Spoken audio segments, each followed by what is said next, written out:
Hello and welcome to another very special edition of Capcom Confidential. I'm one of your hosts, Pete Fabiano, and to my left, that's right, the other host, Matt Walker. I feel like this is kind of a special episode. I'm looking forward to hearing about the job of our special guest today. Yeah, that's actually another one of the it's another one of those unsung hero type jobs because without you, we wouldn't be able to release any titles. Go. Go. We've always talked about this. Like, this was one of the jobs that when we were coming up with the idea for the podcast, we're like, this is one that like nobody would think about, but it's really important, you know. Oh, thank you for saying that. Well, why don't we go ahead and introduce what am I speaking right now? Introduce our special guest. Our very special guest. What's your name, our special? No, don't ask him to tell you. You tell us. Okay, all right. My name. All right. Can I? Okay, yeah, you can do it. Sure. Go ahead. My name is Shuhei Yamamoto, and I'm a release manager, as I introduced, of Capcom Japan, and I'm mainly doing all the submission work. Well, let's put it this way. I'm basically from whatever it's coming out, physically or digitally. Or I'm say more digitally. I'm mostly in charge of make sure stuff has been released on the right time and the right price. Wait, so do you? Go ahead. Sorry. When you say stuff, I mean you're talking about the game itself. It could be anything, game or any contents that is coming out from the store.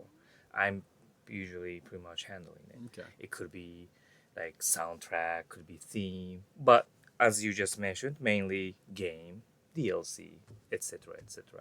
Those not fun job. Yeah, not fun job. Well, I already know the answer to this, but I want to make sure everyone out there is clear. You don't set the prices for anything. No, I don't. No, I don't.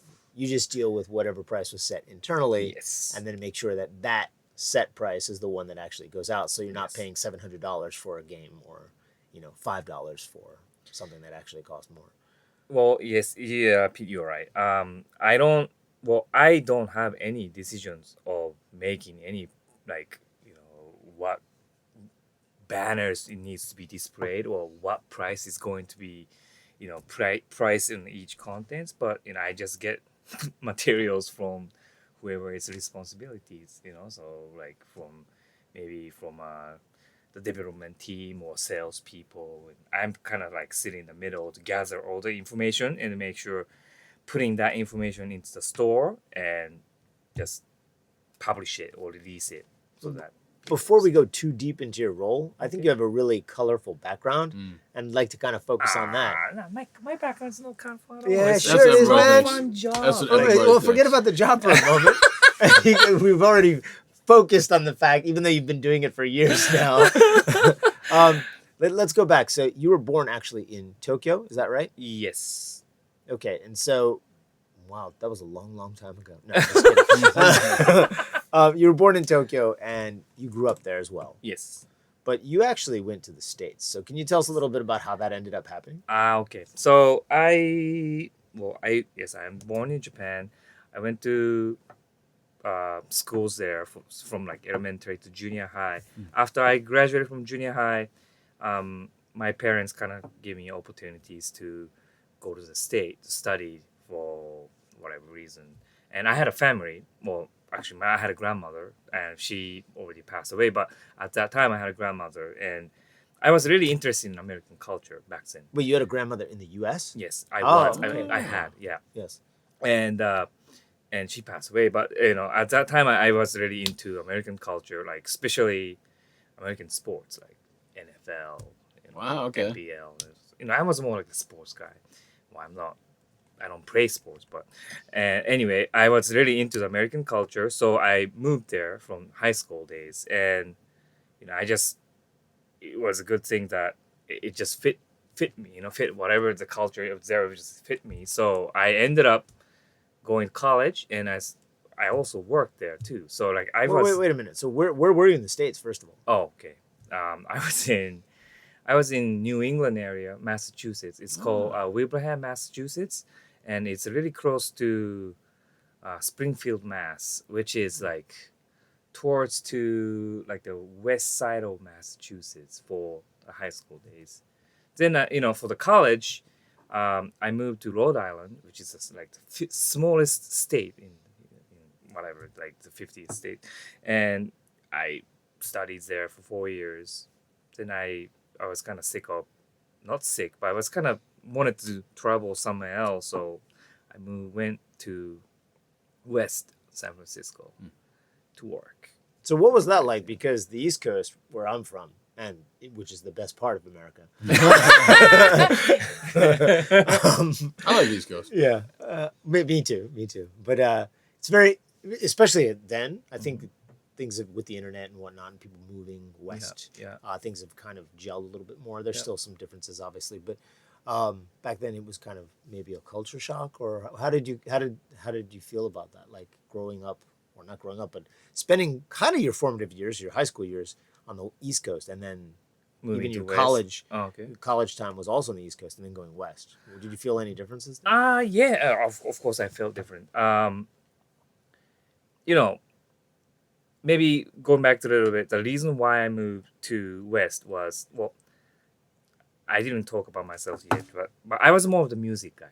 I was never. Wait a minute, what happened to the sports? I know. At that time, the music kind of hits me, and I was doing like a lot of music related stuff, like working at the record store, DJing, and whatever. And I started when I was in college, and the reason why I moved west was it just for the music that I felt there are more movement over in San Francisco than where I was from, which is like Rhode Island. Wait, you said movement. When you say movement, Like, what do you mean by that? some music movement, like the stuff that I like basically back then I was into like Latin music, I was into jazz music. Of course there's jazz in New York. I was gonna say jazz But- is but more East like Coast, Latin right? influenced, like that was more happening in the West Coast. Okay, yeah. And also there's some like hip hop movement, and also like some other underground music scene it started booming there in West Coast. So I was like, you know what? Because I just graduate and I had a chance to like start my new career wherever I want to go. So I decided to I haven't seen the West, so that's why I moved to San Francisco. And what I felt back then, because I just went there for looking for new opportunities and looking for like new music or whatever. So then, but there's a lot of difference. It's people are a lot different. Of course, like, なんていうのかな.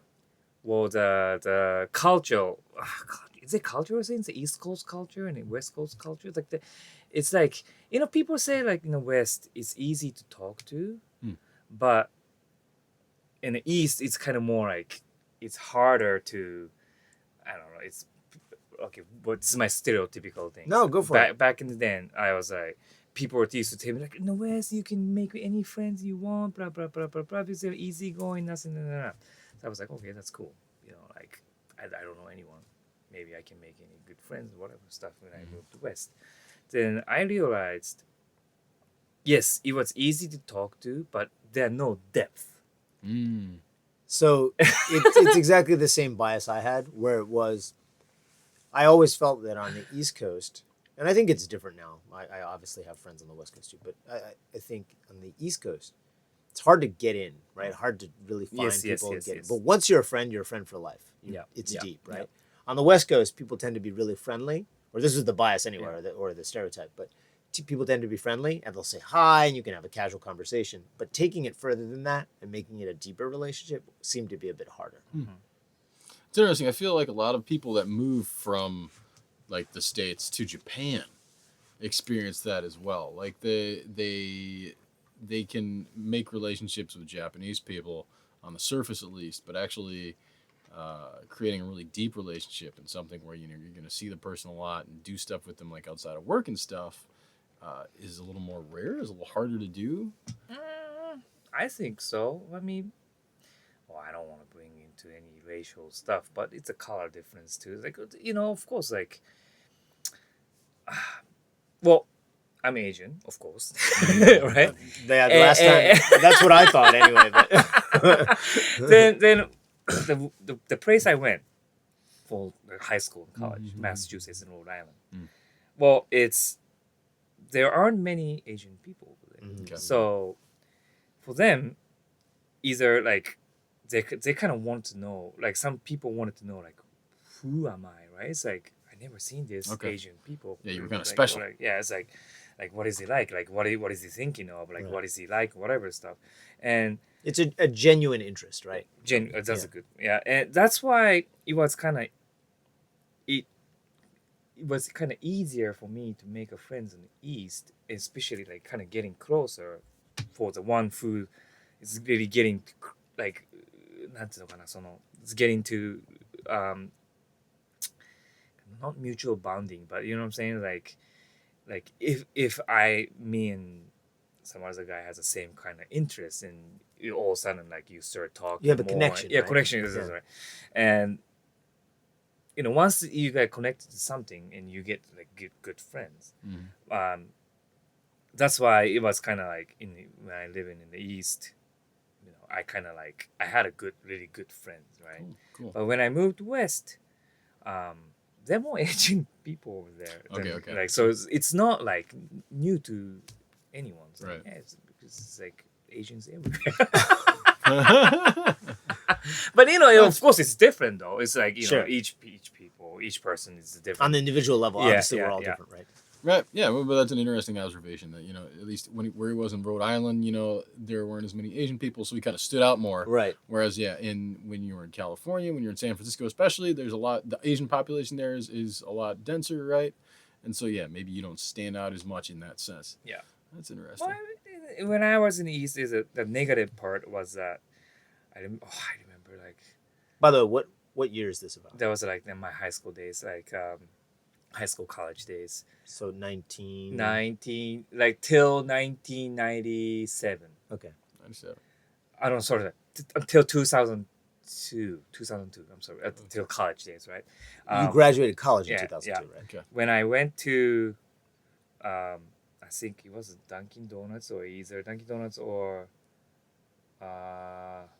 any kind of those like the fast food, not fast food, like the restaurant, whatever. Like when I walked in, everybody just like look at me because they Wow, know really? Asian. Okay. It's like, what's going on? Oh, Wow, okay. Who's Interesting. We just see a celebrity walked in. Real celebrity. I like that. And it was just kind of awkward moment, but you know, and my friend used to make fun of that. You know, Right. it's like, Okay. "Yeah, look at this, everyone's look at you, man." It's like, Like a superstar. Like a superstar. you know, I kind of felt uncomfortable, but not, you know, at the same time, you know, when the time passed, I kind of understood, you know, like of course in Japan, if you are in like somewhere nowhere in the countryside, and That would happen, yeah, that you would happen two, with Right. us, you right, know, yeah, walking certainly. and people are like, what is Certainly. this, Oh yeah, you know? when I Sure, first yeah. got here, when I first got here, I should say, when I was an exchange student way back in 1995. Yeah, laugh it up, laugh it up. Oh, we're making jokes about how old Shuhei is. 1995. Back in '95, when I came here with my, never mind, that's a dead joke. But walking through Kyoto, Yeah. like man, kids would just stop in the streets, Yeah. literally point fingers at me and go, "Oh my God, a foreigner!" Yeah. And Yeah. just start talking to all their friends, like they had just seen, I don't know, Christ, the second coming or something. Well, now that we have all kinds of tourism here in Japan, it's a completely different story, isn't it? Yeah, now that's, no one bats an eye, Oh my right? It's God. just like, whatever, there's this guy here, who cares? Right. And that's fine, you blend. That's the difference. Yep. So I can kind of relate to what you're saying. Yeah. Walking into a store and not, you don't want to be special just for the sake of being different, right? Yeah. So did you end up finding a lot of cool music when you came over to San Fran then? Oh yeah, I thought so. I mean, That was in 2002 or so. definitely. That's my music career actually started at San Francisco. So yeah, definitely. What music career? Well, I mean, I shouldn't say music career, but can I just start talking about like how I? You can talk about whatever you want. So, as I said, I was more the music guy, and I was working at music distribution company when I moved to San Francisco. So I was never into any gaming. Like I wasn't Right. started in the gaming industry. I was more in those music industry, and I was also doing an event like throwing parties and organizing parties and organizing some other like artificial like the event or something, doing promotion stuff, and I was making money out of that back in like 2002 to whatever, like 2008 or something. Cool. Did you get the job before you went out there, or did you find it after you arrived? After I arrived San Francisco. Wow. Yeah. That's ballsy, man. Well, I mean, I was young. Nice. Well, in case That's you really haven't cool. noticed, That's really I cool. mean, you know Shuhei pretty well. He's a pretty extroverted guy, Yeah. which is why he's doing these type of jobs to Yep. begin with. I don't know about Oh, whatever. Also very humble, but That's pretty cool. But yeah, that's how I started it. And it was hard in the beginning, but once I kind of started knowing people, then I kind of started blending in this cultures in San Francisco. And yeah, I think I had a good life there, That's cool. Yeah. But unfortunately, it was kind of like every kid, well, I shouldn't say kid, but like I had a dream, like I wanted my hobby to be my job. Yep. So that's great. That's right? what it should be. And but the reality is the money situations. Like I had no saving whatsoever. It was just like I was living paycheck to paycheck, and when I just moved to San Francisco, it was fine because I was just like keep going. Then after like couple years passed by, then I realized I have no saving whatsoever. Then like everybody was just like saving money to do whatever things or buy a house, have a family and whatever. Then I kind of realized like, well, I got nothing. It's a funny story. It's going to totally different story, but my company was so cheap in the music industry, and they gave us a bonus. Bonus, you expect some cash, right? Of course. You would hope, yeah. Right. But our bonus was $20 Target gift. Wow. Okay. Man. $20. Like, hey, Right? thanks a lot, Wow. guys. $20, Here's a gift certificate. But I was actually bloodthirsty. I like Target. thankful. I was thankful for the card because I had to buy like the toilet paper. Yeah. Necessities. Yeah. So, but I mean, San Francisco is notoriously expensive. Yeah. And it would have been expensive then, too. Well, it wasn't expensive as much as it used to be, I think.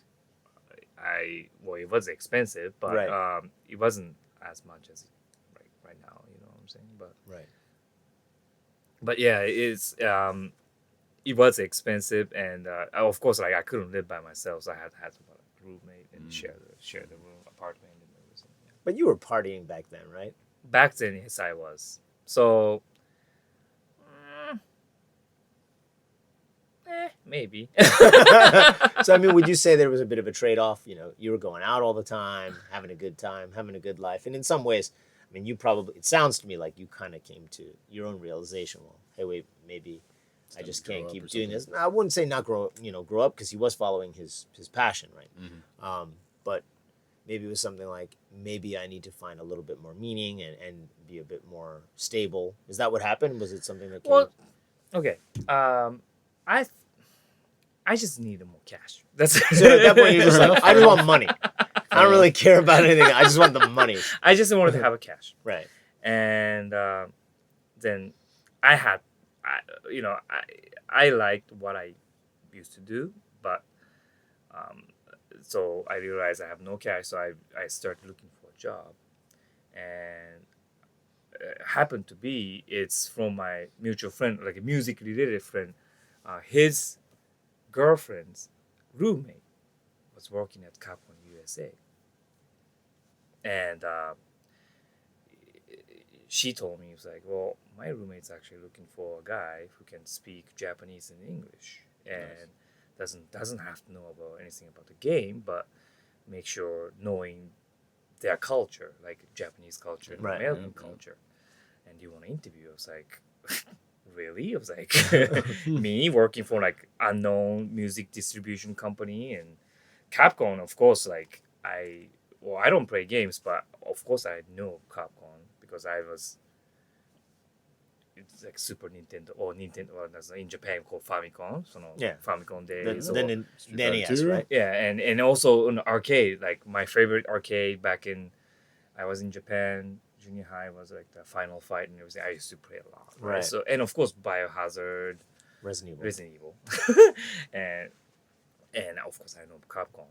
So I was kind of bit nervous. I was like, this could be happening because like why like I don't have any experience with gaming and why would this guy would interview me and I really thought I'm not gonna get accepted. But happened to be we got connected very well and he's like, yeah, like why don't you want do you want to work Capcom CSA of course. Right. But I was like, sure, why not, what was the position? It was submission coordinator. Okay. So it's kind of similar to what I do right now, but what I did back in USA was more because at that time I was the first project I worked on was Resident Evil 5. Oh, wow. That was the year that I kind of start coming and then final That's right. You and I started about the same time. So it's 2008, right? Street Fighter Released 4. in 2009. Street Fighter 4. Okay. And Resident Evil 5. Right. And the first job that my manager gave to me was doing for rating, like ESRB ratings. Right. And I got to play the dev version of Right. Resident Evil 5. And I was so excited because like I knew Resident Evil 5 and nobody gets to play, but I get to Right, things, right. right? Yep, And before I have to I have to play from start from end. Right. So you know what the content is, right? And that's how I started it, and I got hang of it, and yeah, and I guess see the people from CUSA. I got good connection. No, I got good connection with those guys. Those guys seems really like me, so I could manage to keep working there. Cool.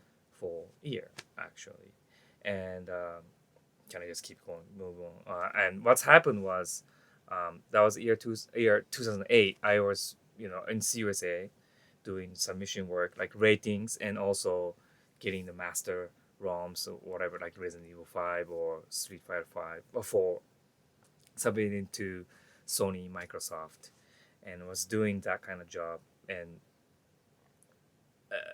unfortunately, I just had to come back to Japan because my visa was expired.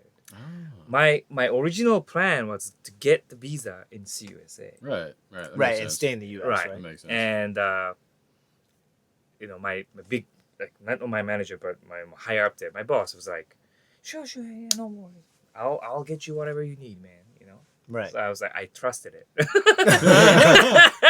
And time goes by, I was keep asking him, it's like, hey, so how are we doing? Yeah, Can where's I- that visa yeah, at? can I get to stay here, man? It's like, yeah, I'm checking with my like the legal guys, and legal guys contacting lawyer and whatever. So, and maybe it was like the beginning of 2009, around like March or something. My boss kind of pulled me aside. He was like, hey, I have to tell you something. It was a time that when Obama elected, right? Yeah. Mhm. And the people in America was losing their jobs, so they didn't even want to get that kind of visa to the foreigners because they have to kind of start. So they were limiting the work Yes, visas. yes. That's how. So you're blaming this on Obama. I'm blaming Bush. That's how I should Okay. say. But anyway, it was just unfortunate that U.S. government couldn't issue a visa. Mm. So they told me I have to go, but they didn't want to lose me Right. because I had a good connection with CUSA, and then also I was talking to CJ people. CJ meaning yeah, Capcom. it's Capcom Japan. Japan, and doing like not translations, but more doing communication work. Right. And CJ people, Capcom Japan people, they also liked me. So I managed to come back to Japan and working for Capcom Japan, and that's how I started it. That's how you kind got of things. Yeah. And was that for the group that you're in now, or did you actually transfer into some other group first? That's a long story, man. Ooh. We got time. Well, the stuff I'm doing is keep the same. Well, Okay. I got a little bit more works to comes or whatever. Right. But my how do I say 組織変更 is like reorganization. Company reorg. yeah, it's keep happening once. Oh yeah, Japan loves reorgs. Once at least once a year, at least. That's how I so I wasn't right now I'm part of, can I say R&D? Is it okay? Well, Yeah. Why not? development team R&D, Sure, right? the research and development, Yeah. but aren't it? Yeah. R&D. But I started it with more the sales, like sales guys. Like submission was like under sales back then. I think it was under what they called hikaihatsu, right? Which Yeah, is hikaihatsu. basically anything outside of dev. Yes, Right. yes. More doing business side of things. Right. Yeah. On the business Yeah. side.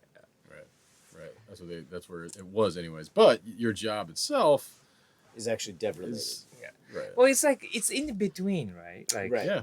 because I still have to talk to those non-dev, like sales Sure. people or whatever, and I also still need to talk to Yeah. dev people. But by that account, producers are also non-dev because they have to talk to dev and they also have to talk to sales and they have to talk to PR and to talk to marketing. So, I mean, it made sense that ultimately all of that was integrated.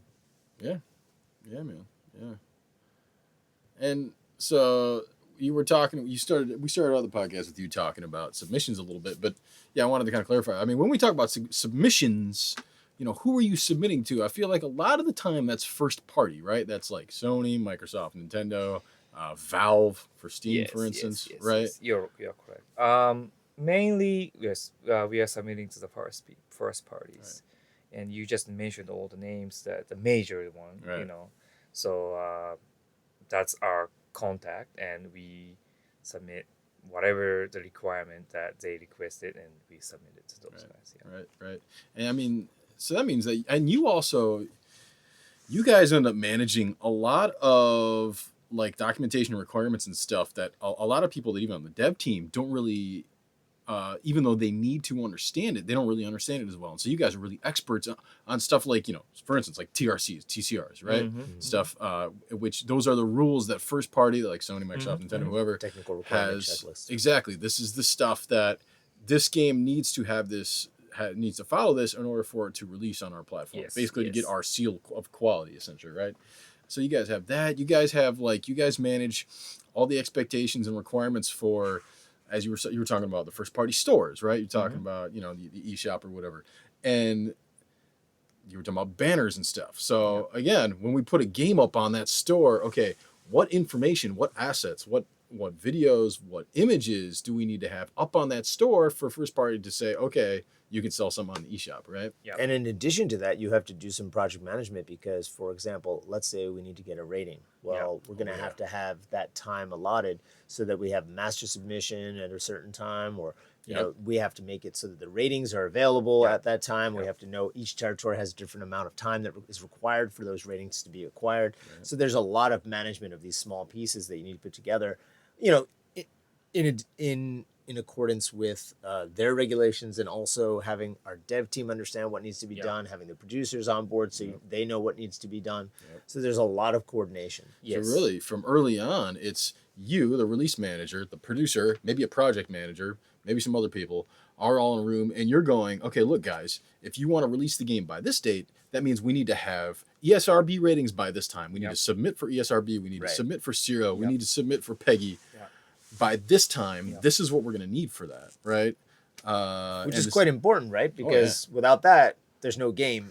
It literally cannot get released, right? You absolutely need, well, even like ESRB, right? Like there are very specific rules for when we announce a game, we Yeah. put a trailer out for that Yeah. game. Right. Does the game have a rating yet? If Yeah. it doesn't, what are the rules that ESRB Right. wants us to follow for that? You know, Right. And Stuff then like there's that. age gating, right? So you have to make sure that, okay, if this is rated a certain over 18, let's say, you have to make sure that those requirements are all there. We have to make sure that the rate everything is checked so we can release with a certain in a certain way. All of that is Right. on you guys. You guys actually described everything.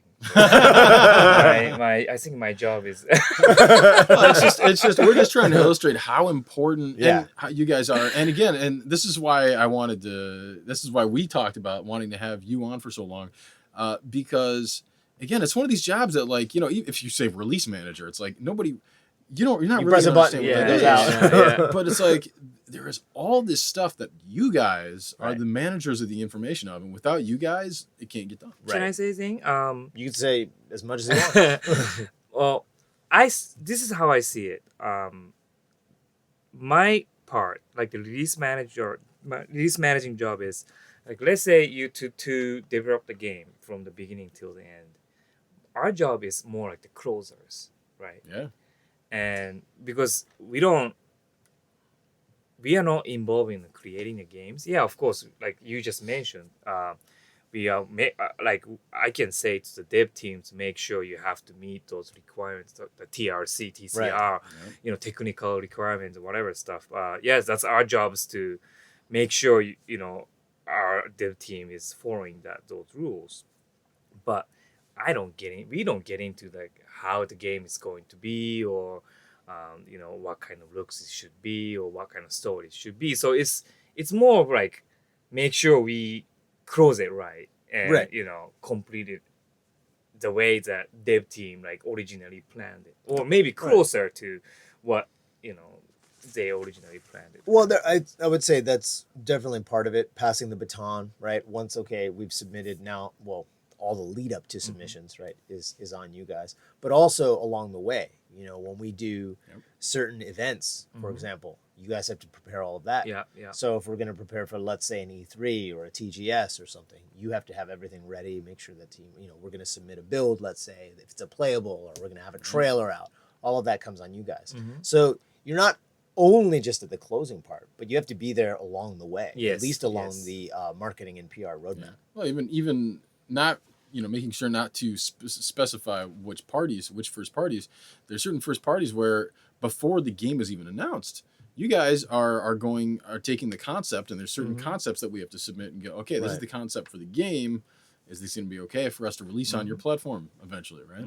That kind of stuff. There's no doubt, man. There's really a lot of that stuff. And so, yeah, maybe you're not part of the creative, you know? Maybe you're not part of, you know, the person that gets to go, okay, well, you know, the story's going to be this, or the game design's going to be this.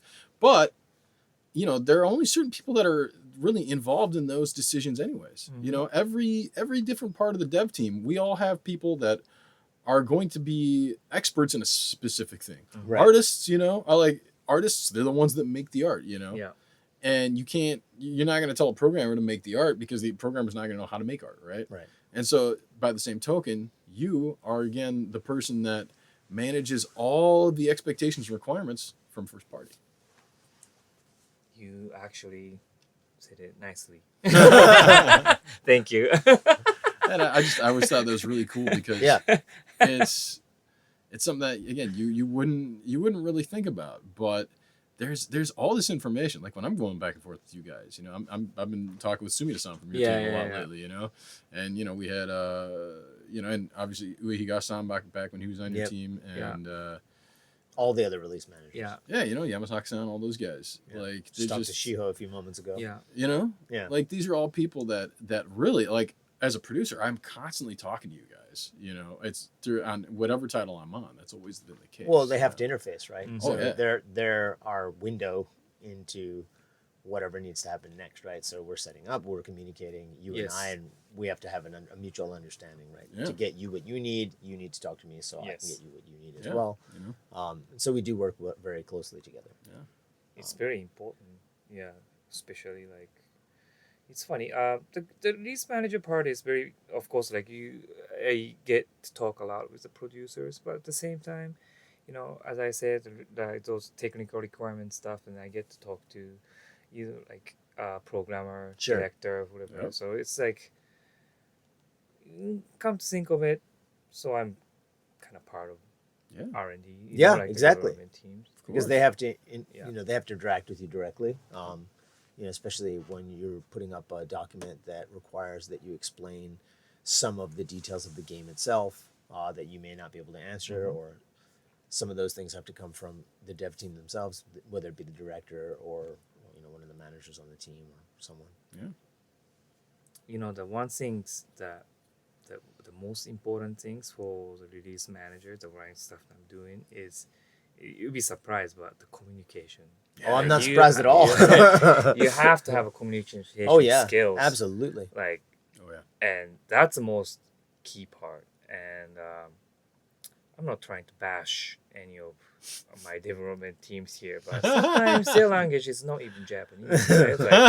It's like, what are you saying? What does that mean? You have to kind of go, you have to kind of translate that, whatever the words that came out from their mouths and into, understandable document or whatever stuff, and to kind of pitch to first parties or even our salespeople, because sometimes if you can't communicate well, as a department don't understand what the actual development team or producer, you can say, or director want to do or say, or how to want to promote, etc., etc. Oh yeah. And yeah, that's actually I learned by me working Capcom Japan for several years. Yeah. Is this your 10th year? Oh, shh. Ah, Yes, you're correct. nice. Oh, so you're gonna get the wine. Yeah, you're gonna go to the party. And I don't drink, so I don't know what. Nice. I'll take Okay. it. Yeah, we'll figure out what. We'll figure something out. We'll for deal it. with it for you. Don't worry. We'll deal with it for you. Yeah, have we mentioned that before? That if you stay at Capcom for 10 years, then as a thank you, they I think you just get a gift of some sort. I think it's been wine. I don't know how long it's stayed that way, I think but it's been wine before. I don't know. One thing I wanted to say, as I said earlier, in the beginning, I thought I could not even work in the game industry because it's totally different industry, right? Well, I'm 41 years old, so maybe things are different. But 10 years ago, I was early 30s, right? And I was desperate looking for a job, and I was kind of like worried that how should I work in a different industry. But by meeting the right people, and if you had a good communication skills, well, of course you have to have some skills in order to work in different industry. But and if some young guys still wanted to work for, like younger generation wants to work for music, the game industry, there are chance you could still work there. You know what I'm saying? It's like more than half of my staff that I have, that I manage right now, my current teams, they don't have any gaming industries experience. Right. But they have a good communication skills that, they kind of start managing, like learning, like what is game industry is about. And my job, of course, like there's some technical stuff is involved, so you have to have some knowledge, but it's come and goes, like by you playing games, just daily, and you kind of start understanding like what is it about. So you're talking about something that we've talked about for a long time as well. Basically, you're describing soft skills versus hard skills. And soft skills is one of those is communication. It's something you can improve upon, but that's something that if the person has it, the hard skills can be learned later. And the hard skills would be the technical skills you're describing. So if you have the right person with those soft skills, in this case communication, then you can build upon those things. I even gave a presentation on that. Oh, really? Yeah. Oh, Yeah. nice. Back at XDS, right? No, it was Game Connection. But yeah, we did another one at XDS for all-encompassing, including that as well. Yep. But one thing I kind of noticed, but you have to have a passion though. Like you have to like what you do. Of course, thing, yeah. Right? So I was lucky. I mean, of course, my first thing was music, but I wanted to do something kind of interests me. Like could be fun, like anything that it just fun. Like that's why I chose game because I like everybody enjoys playing games, right? All right, so just thankful that it's kind of like matches with what I like, kind of things, and yeah. Cool, man. Have you ever thought about wanting to try and moving back to the States at all, or are you good where you are now in Osaka? To be honest, can I talk about the political stuff? Again, you talk about whatever you want. I mean, I'm looking at that from the outside of view, like the current situation in the United States. Like, I'm not interested in moving back. Yeah. And San Francisco is way too expensive. Yes. Oh yeah, It's expensive. It's there. ridiculous. I went back. Well, no, I went back, but I went there for my business trip Right. 2 years ago, and I was kind of like surprised how they changed, and I just cannot picture myself living there at this moment, and of course I have a family in Japan, and I like Japan though. Yeah.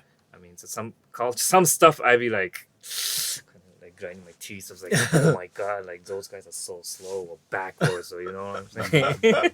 You're Japanese. You can say whatever you want. I'm gonna stay quiet. You have to, you have to go to Kuyakusho or whatever. You still have to City fill out Hall. the Oh, yeah, the ward papers. office, Like, yeah. can we have like iPad and just type it in? Like, Yep. come on. The thing that man. kills me is not only that, but there's no reciprocity, and sometimes they don't have like the ability to transfer the data to a different section or division, so they'll have to do it via snail mail. It's crazy. Right. Yeah, that's one of the things. Yeah, that they talk about a lot is the kind of bureaucracy and having to do everything by paper and everything here in Japan, right? Oh yeah. The incon, the stamps. Yep. They don't use signatures. You have to bring your official stamp, right? Your personal stamp. I'm gonna go off on a little bit of a tirade right now, but the one thing that drives me insane is the bank. The bank. So Tell me about it. yeah, well, years and years ago when I first got here, I started my bank account. I didn't have a incon, as Matt was describing, a stamp. Oh no. So I signed my name.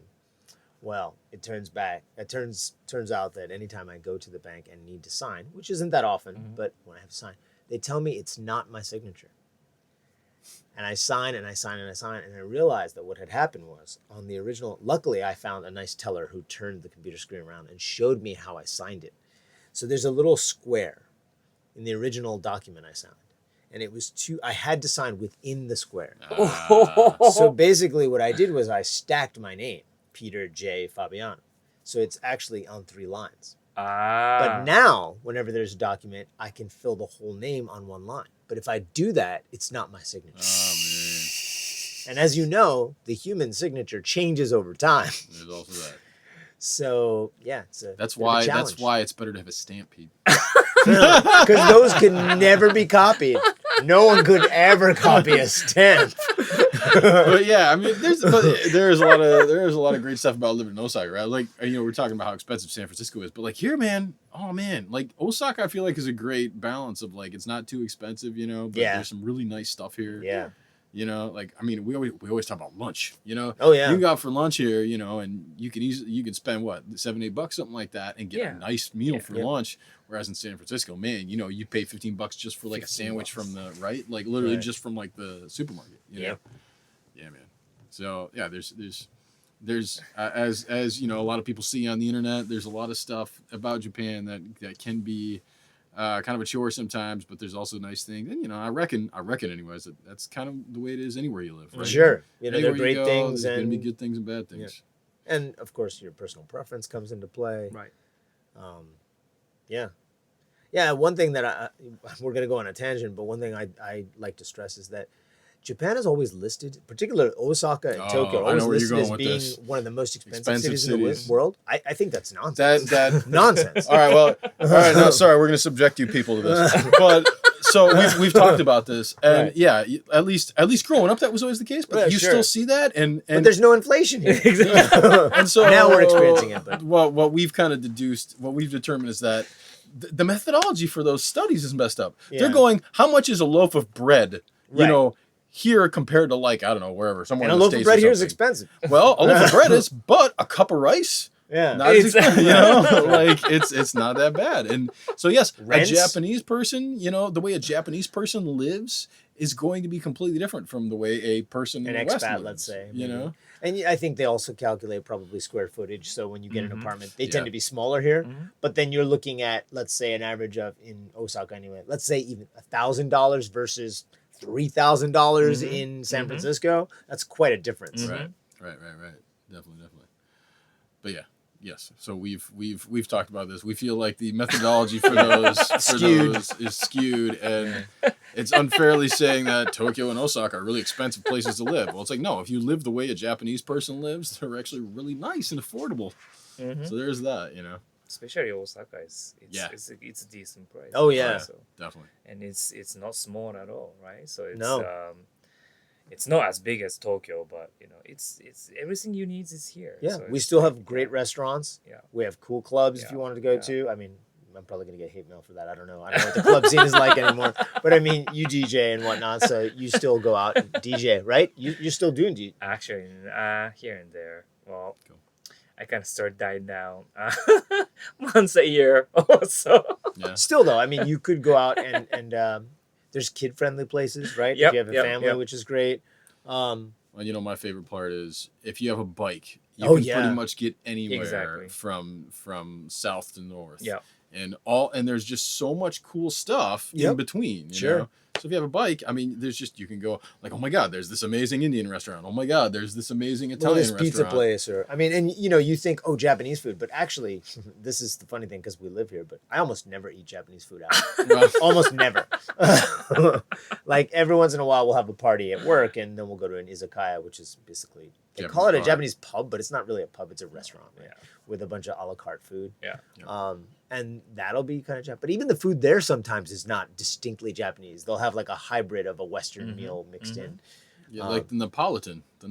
Don't, just don't. I'm gonna go into this. Spaghetti with That is like disgusting. ketchup sauce, essentially. I'm sorry, yeah. that is disgusting. Napolitan.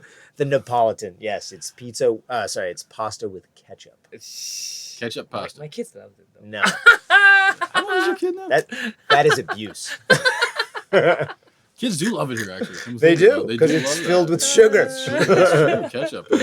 Yeah. But yeah, you'll have stuff like that at like Japanese restaurants, and you're like, oh, I didn't think that was too Japanese. It seems Italian, but no, it's not really Italian, is it? Because in Italy, I'm sure if you tried to put ketchup on spaghetti, they'd probably try to crucify you, right? I'm not even gonna justify. You're this. not gonna acknowledge my question. Fair enough. But it is interesting because sometimes like friends or guests will come and they'll be like, "Hey, let's go to a Japanese restaurant," and I'll be at kind of at a loss, like, yeah. There's good places by your house. No, there are. There are Like definitely there's some a good good places. kushikatsu place right over there. Kushikatsu is great, which is Oh, basically this is Japanese food. yeah, of course.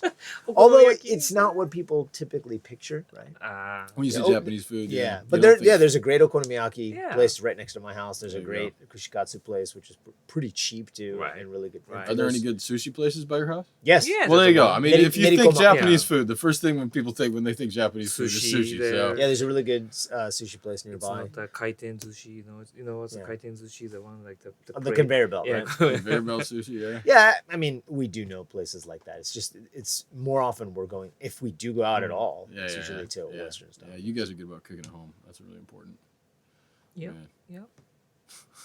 Yeah, that was a bit of a tangent, wasn't it? That's fine. That's the whole point.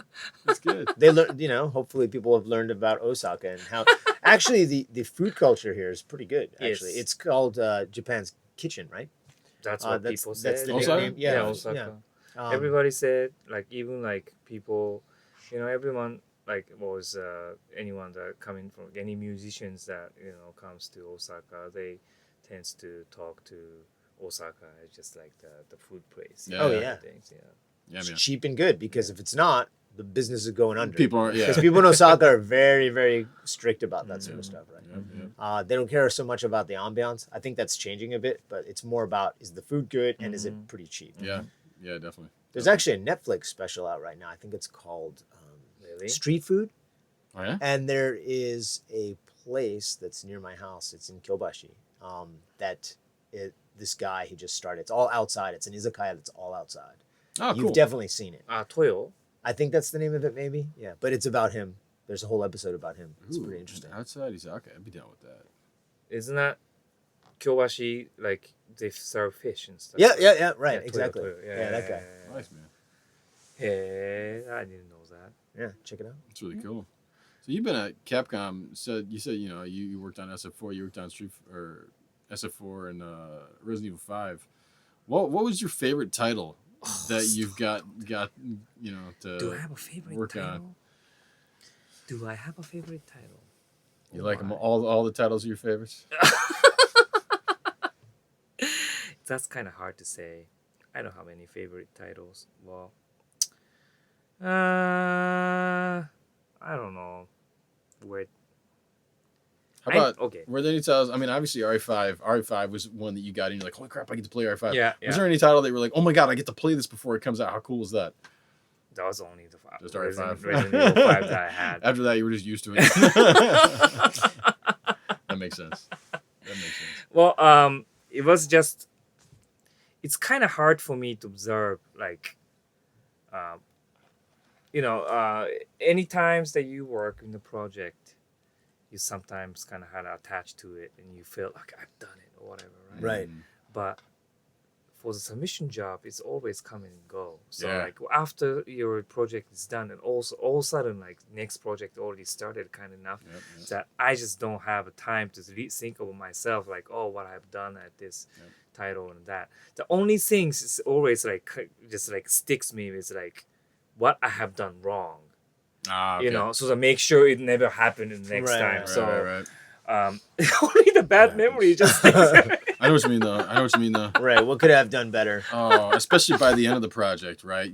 We've gone through like submissions. We've got maybe something leaked from somewhere, and or like there's like a promotional thing where we didn't submit the right thing, Or we didn't make a deadline for whatever reason. Yeah. And I know what you mean. We end up a lot of times near the end of the project, we're thinking about that stuff like constantly, like, man, this thing happened. All right, well, we're gonna have to make sure that we don't do that next time. So But it's also Gotta keep note of probably good to focus on the positives too. You Yeah. don't want to just definitely. get mired. into- Definitely.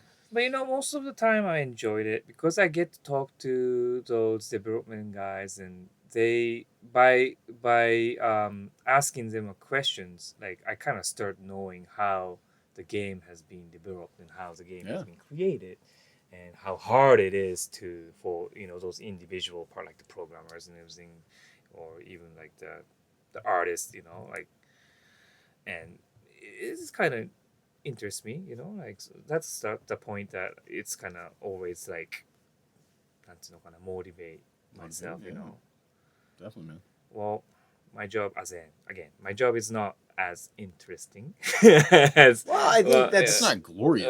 it's I don't know if that's a fair assessment. I mean, maybe not okay, to you. I don't it's know. not fancy. How's that? It's Okay. not fancy. Ooh, fancy. Right on. As it's not. It's always like not underground, but it's like it's always under the surface, right? Because you don't go Flies out. under the radar. Yeah, right? because A you lot of don't people go don't even out know. and like, hi, I'm Shuhei Yamamoto, release manager of this title. Yeah. And, you don't do that, right? So, Kiss my ring.